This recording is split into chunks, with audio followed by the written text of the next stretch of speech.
From an unbelievable mining blast in Australia that broke a world record, and an entire mountain in Kyrgyzstan that got blown sky high, to a demo project in Sweden that sent a tsunami racing toward our cameraman, and an old power station in England that came down in a cloud of dust. Here are 10 massive industrial demolitions caught on camera.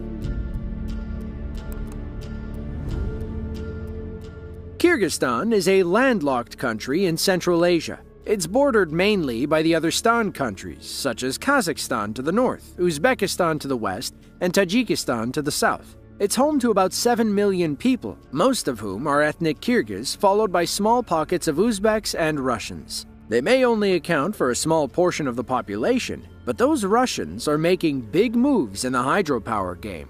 In the early 2000s, a Moscow-based holding company called InterRAO got busy blowing up a mountain on the Naran River in Kyrgyzstan. The goal was to use explosives to create a blast-fill dam for the Kambarata 2 hydraulic power plant. Let's just say it worked like a charm.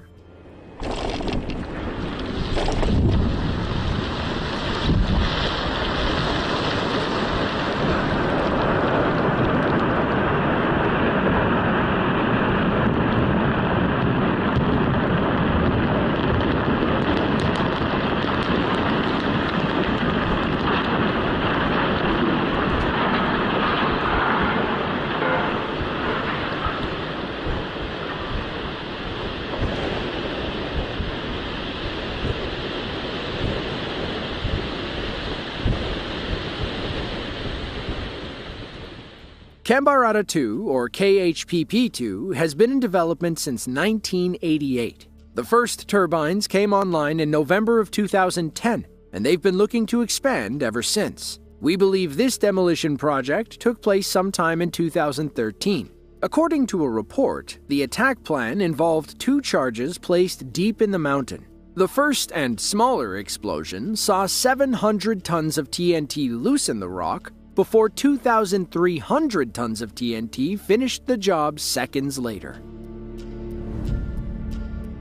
Now, there are plenty of reasons why we blow things up underwater. For example, a harbor may be trying to deepen its waters to accommodate more boats, or a gas company may need to soften the seabed to lay pipes underneath. Sometimes, water just gets in the way. Take this quarry in Sweden, for example. In June of 2010, a Swedish demolition company called Voglers arrived at this waterlogged quarry. Their job was to remove a rock formation that was acting more like a dam. Thankfully, somebody set up a camera to record the blast and subsequent tsunami.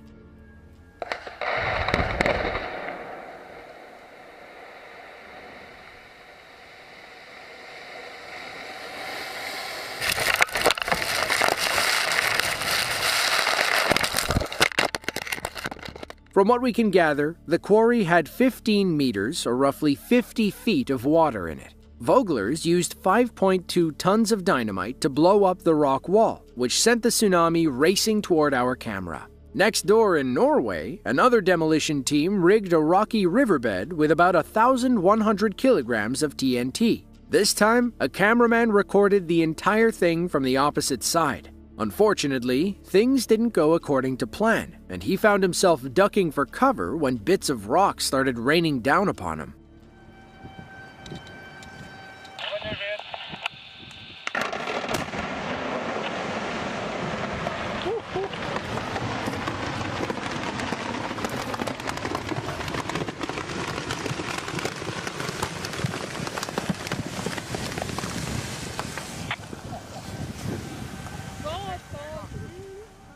We're not sure what this demo team was trying to accomplish. They seemingly rigged all the charges to this one rock. Maybe it was causing some kind of problem on the river. Thanks to all the dust and mist, it's hard to tell how much is left. Now, these underwater explosions are pretty big, but pale compared to the old-school underwater nuke tests. This next clip from the 1950s is a prime example. Between April 28th and August 18th of 1958, the U.S. government conducted 35 nuclear tests in the Pacific Proving Grounds. The first underwater test in the series was Operation Wahoo. It featured a Mark 7 nuclear bomb codenamed Thor, with a payload capable of producing a 9-kiloton blast. In case you're wondering, that's equal to 9,000 tons of TNT. When it comes to underwater demolitions, this could take on any job imaginable.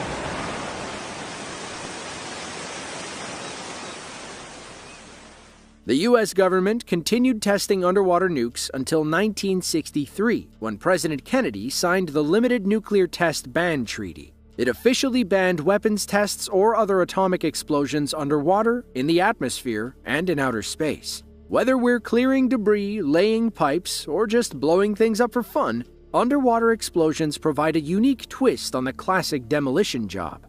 They help visualize the blast wave, which we rarely get to see above ground. And while nuclear tests were some of the coolest underwater explosions around, it's probably for the best that we don't do them anymore.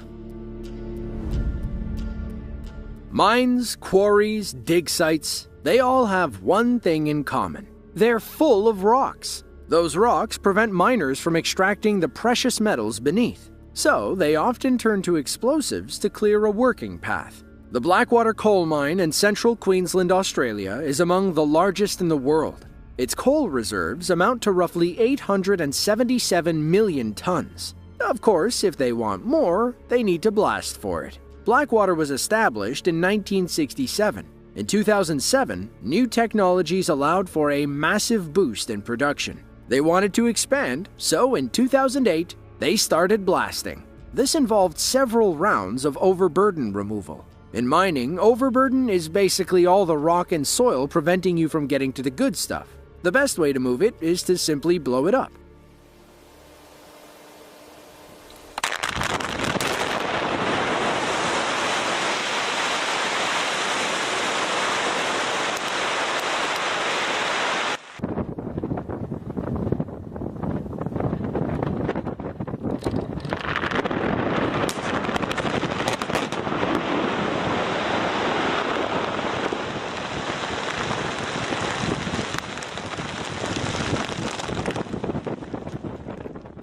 Of course, things can always go wrong when you combine high explosives with flammable materials. Watch how these Blackwater blasts go up in massive balls of fire.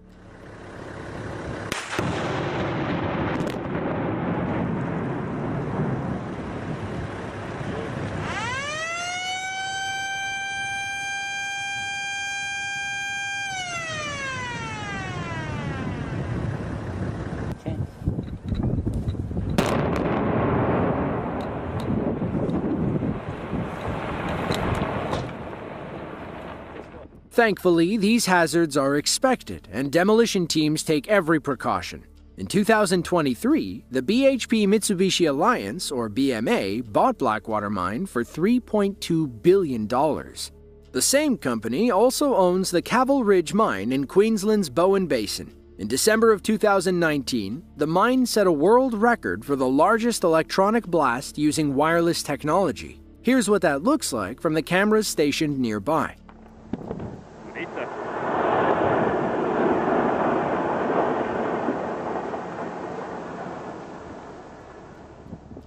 According to BMA, the world record blast involved 4.7 million cubic meters of overburden and nearly 2,200 tons of bulk explosives. Workers dug nearly 3,900 holes, packed each with dynamite, and ran for the hills. About half a world away in Norway, the Bremanger quarry near Svelgen wanted to set their own personal record. On July 7th of 2016, they safely set off the largest quarry blast in Norwegian history. Teams fitted over 450 blast holes with 68 combined tons of explosives. The blast area, also called the bench, was over 1,200 feet long and about 65 feet tall. Here's what it looks like when 360,000 tons of rock blow up at the same time.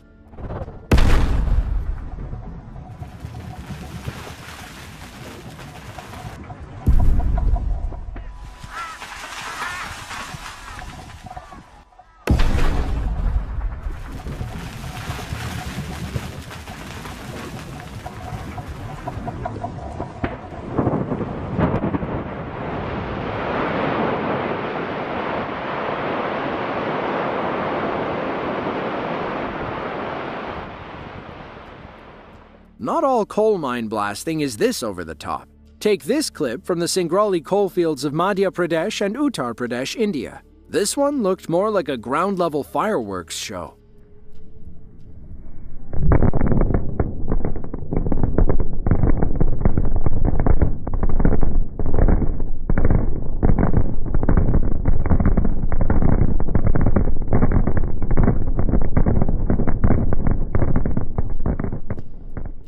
Clearly, explosives play a significant role in modern mining. From the coal mines of Queensland, Australia, to the quarries of southern Norway, something always needs to go boom.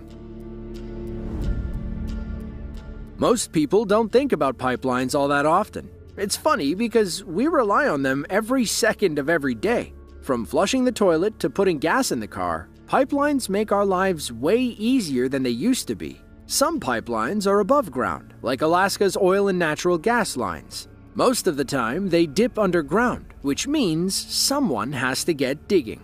Daikon Blasting Corps is an industry leader when it comes to digging these trenches, and they don't use shovels. Instead, they rig the ground with domino-like charges. This video from 2016 illustrates it perfectly. 5, 4, 3, 2, 1, fire in the hole.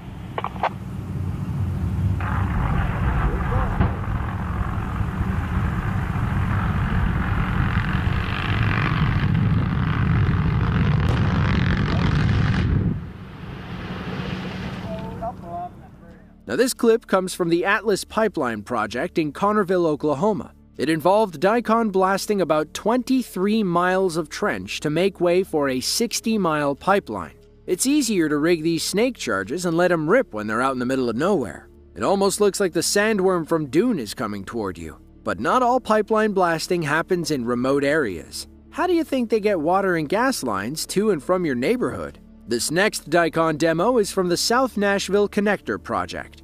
This one proved extra difficult, as the blasting site was close to many homes, businesses, roads, and power lines. You can see a small neighborhood in the background of this next clip.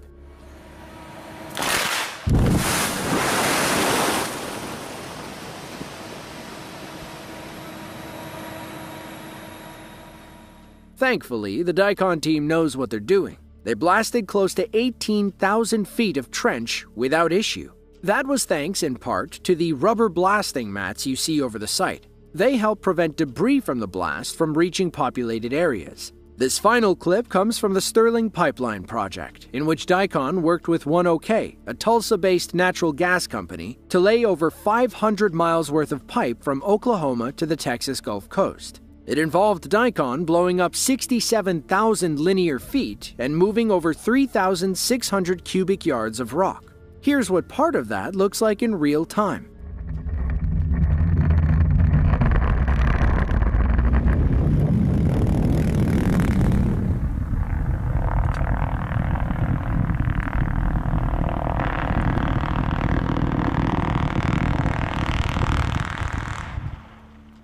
So, the next time you run the faucet, turn on a light, or put gas in your car, stop and think about where it's all coming from. Chances are, they come from an intricate network of pipes that required some high explosives to lay.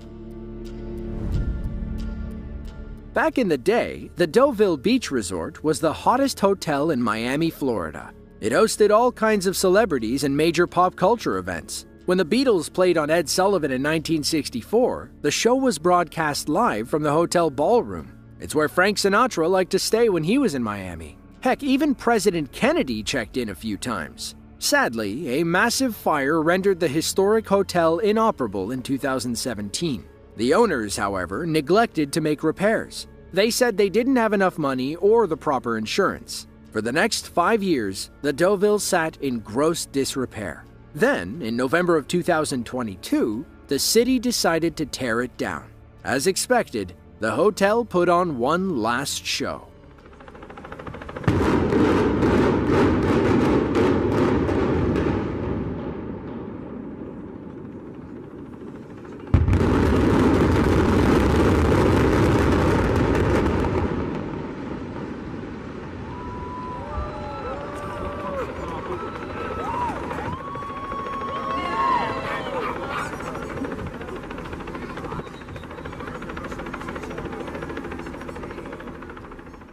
It's all clapping and cheers until the debris cloud starts floating toward our spectators. Once it clears the trees, the crowd turns on a dime and runs in the opposite direction.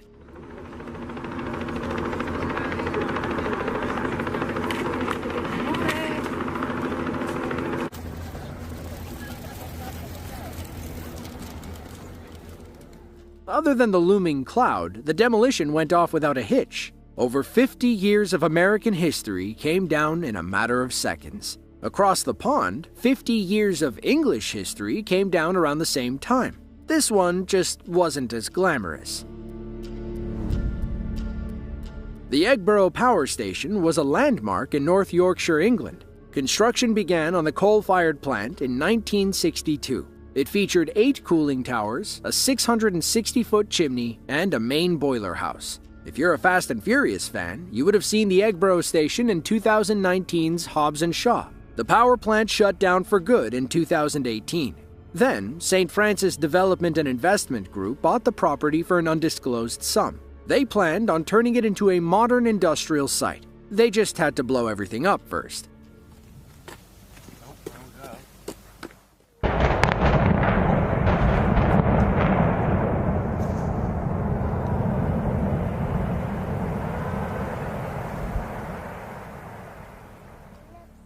The next 4 towers wouldn't last much longer. They vanished from the skyline a few months later on October 10th.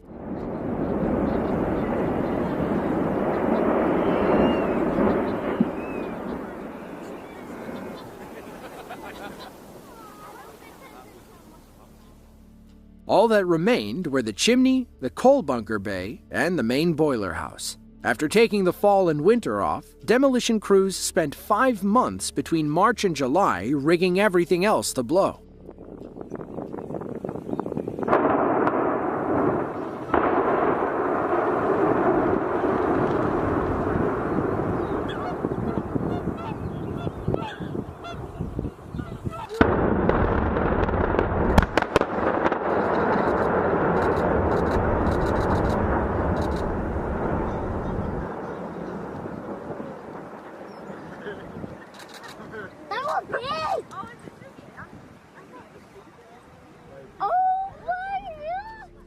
According to the demo team, about 99% of the debris would be recycled and reused within the construction industry. As the saying goes, from death comes new life. If you enjoyed this video and want to see another just like it, be sure to click the link on screen now. With that, thanks for watching, and we'll see you next time.